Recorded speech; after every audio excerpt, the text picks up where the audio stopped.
ఆశ్చర్యకరుడైన దేవునికి స్తోత్రములు.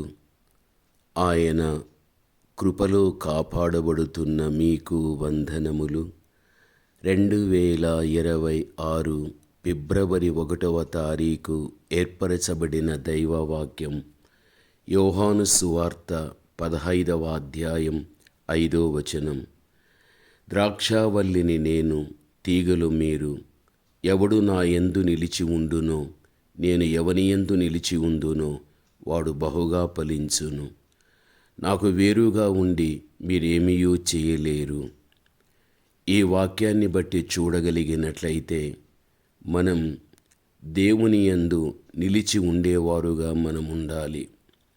యోహాను సువార్త 15వ అధ్యాయమందు మాత్రమే 13 సార్లు నిలిచి ఉండుడి అని ఉంది. ప్రభువునందు ప్రియమైన వారలారా, ఎందుకు ఆ మాట పదే పదే చెప్పబడి ఉంటున్నది? మీరు ఫలించున్నట్లు ప్రభువునందు నిలిచి ఉండాలి అని ఒక బలమైనటువంటి హెచ్చరిక. మీతో నిశ్చయముగా చెప్పుచున్నాను అని కొన్ని ప్రాముఖ్యమైన సత్యములను ప్రభువు మనకు నొక్కి చెప్పినట్లుగా చూడగలము. ఎందుకు అనగా, నా యందు నిలిచి ఉండుడిని ప్రభువు చెప్పుటను బట్టి నిలిచి ఉండుట ఎంత ప్రాముఖ్యమైనదో మనము గ్రహించవలసిన వ్యక్తులమై మనముంటున్నాము. ప్రభువునందు ప్రియమైనటువంటి వారలారా, కొంతమంది మాట్లాడేటప్పుడు ఈయన ఏ పనిలోనూ నిలిచి ఉండడు, ఇతనికి ఎంతో కోపాన్ని చూపించగలుగుతాడు. చిన్న సమస్య ఎదురైనా కానీ తానున్నటువంటి పని ధర్మాన్ని కూడా విడిచి వెళ్ళిపోతూ ఉంటాడు. ఏ విషయంలో కూడా స్థిరముగా నిలకడగా ఉండడు అని ఒక్కొక్కసారి ఇతరులు చెప్పేటువంటి మాటలు మనం వింటూ ఉంటాము. ఈ రోజున దేవుని బిడ్డలైన మనం సంఘములోను సహవాసములోను చాలామంది నిలిచి ఉండరు.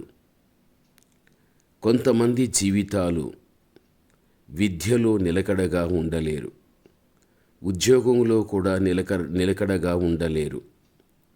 ఎంతోమంది తమ నిలకడ స్థితిని పోగొట్టుకొని అనేక మంది వ్యక్తులు ఈ రోజున ఎంతో తమ జీవితంలో మేలును పోగొట్టుకుంటూ ఉంటున్నారు. క్రీస్తు యందు ఎవరైతే నిలిచి ఉండడం జరుగుతుందో అలాంటి వారు మాత్రమే బలవంతులుగా, శక్తివంతులుగా ఉండగలుగుతారు. ఒకవేళ క్రీస్తులో నిలకడగా మనము లేకపోతే మన జీవితము ఎంత బలహీనమైపోతుందో అది అనుభవించినప్పుడే తెలిసి వస్తుంది. లోకమంతా ఎంతోమంది చెదిరి ఉన్నటువంటి పరిశుద్ధులు మనతో కూడా ఉంటూ ఉన్నారు. వారైతే దేవుని యొక్క ఆశీర్వాదాన్ని స్వతంత్రించుకుంటున్నారు. వారెక్కడ కానీ కదిలిపోలేదు. వారి స్థిరమైన వ్యక్తులుగానే మనకు కనిపిస్తూ ఉంటున్నారు. యేసు ప్రభు ఏర్పరచుకున్న 12 మంది శిష్యులను మనము చూడగలిగితే, శిలువ శ్రమ ప్రారంభమైనప్పుడు యూదా ఇస్కరియోతు ధనాపేక్షకు ఎప్పుడైతే తాను బానిస అయిపోయాడో, దేవుని దగ్గర నిలకడగా ఉండలేక తాను దూరమైపోయాడు. ప్రభువునందు ప్రియమైన వారలారా, దాని ఫలితం మనము చూడగలిగినట్లయితే, యూదా ద్రోహం వలన సంపాదించిన రూకలను ఆ రోజున ఒక పొలాన్ని కొన్నట్లుగాను, అతడు తలకిందులుగా పడి నడిమికి బద్దలై పీగులన్నీ బయటికి వచ్చినట్లుగాను అపోస్తల కార్యం 1:18 మనము చూడగలము.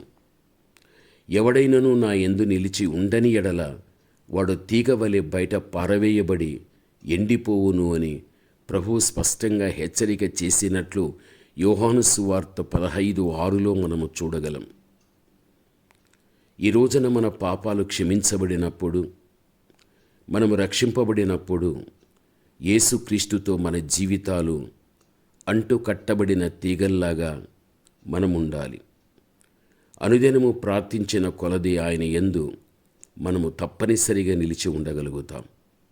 ఆత్మతో నింపబడినప్పుడు, పరిశుద్ధాత్మ యొక్క శక్తి మనలోనికి వచ్చినప్పుడు దేవాతి దేవుని యొక్క మహిమ నీటి వంటిది మనం అనుభవించటానికి అవకాశం అనేది కలుగుతుంది.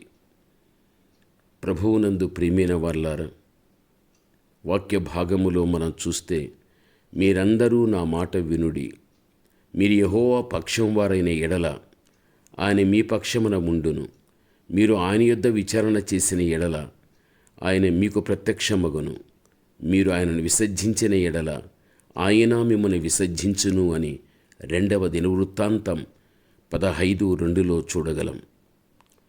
అశాశ్వతమైన ఈ లోకమందు ధన్యకరమైన అనుభవం క్రీస్తునందు నిలిచి ఉండుటయే. మిగతావన్నీ ఎండమావుల వంటివి. లోకము అగ్ని కొరకు భద్రము చేయబడి ఉంటున్నది, అది కాలిపోతుంది. కాబట్టి శాశ్వతుడుగు దేవుని యందు నిలిచి ఉండడం, ఆయన ప్రేమ యందు నిలిచి ఉండడం ఎంతైనా మన జీవితానికి అవసరం. ప్రభువునందు ప్రియమైనటువంటి వారలారా, ఎప్పుడైతే దేవుని యందు మనము నిలిచి ఉండడం జరగగలుగుతుందో, ప్రస్తుతం మనం ఫలించడమే కాకుండా ఆధ్యాత్మికంగా భవిష్యత్తులో దేవుడు మన కోసం సిద్ధపరిచినటువంటి ఆశీర్వాదాలు కూడా మనం స్వతంత్రించుకోవటానికి అవకాశం కలుగుతుంది. కదిలిపోయే పరిస్థితి, పడిపోయే పరిస్థితి జీవితంలో ఎక్కడ కూడా రాకుండా మనము ఆయనలో నిలిచి ఉండడం అనేది మన జీవిత భవిష్యత్తుకు ఎంతో మేలుకరమైనటువంటిది. ప్రార్థన. పరమతండ్రి అయిన మా దేవ, ఘనమైన మీ నామమునకు స్తోత్రములు. దేవా, 2026వ సంవత్సరం జనవరి మాసమంతా కూడా మమ్మలను కాపాడిన దేవుడు తండ్రి. మీరు మాకిచ్చిన కాపుదలకు కృతజ్ఞులము తండ్రి. మీ మాటలు వినుచూ ఉన్నటువంటి మీ ప్రియబిడ్డలు నాయన, ఈ యొక్క నూతనమైనటువంటి మాసం, ఈ ఫిబ్రవరి మాసములో మీ బలమైనటువంటి కాపుదల తమకు తమ పిల్లలకు ఉండనివ్వండి. మీ యొక్క నిత్య కృపా ప్రసన్నత నా తండ్రి మీ బిడల కుటుంబం మీద ఉండని తండ్రి. మీ బిడల జీవిత భవిష్యత్తు మీ ఉన్నతమైన ఆశీర్వాదాలతో మీరు నడిపించుకొనమని యేసయ్య నామములో ప్రార్థన చేస్తున్నాము తండ్రి. ఆమేన్.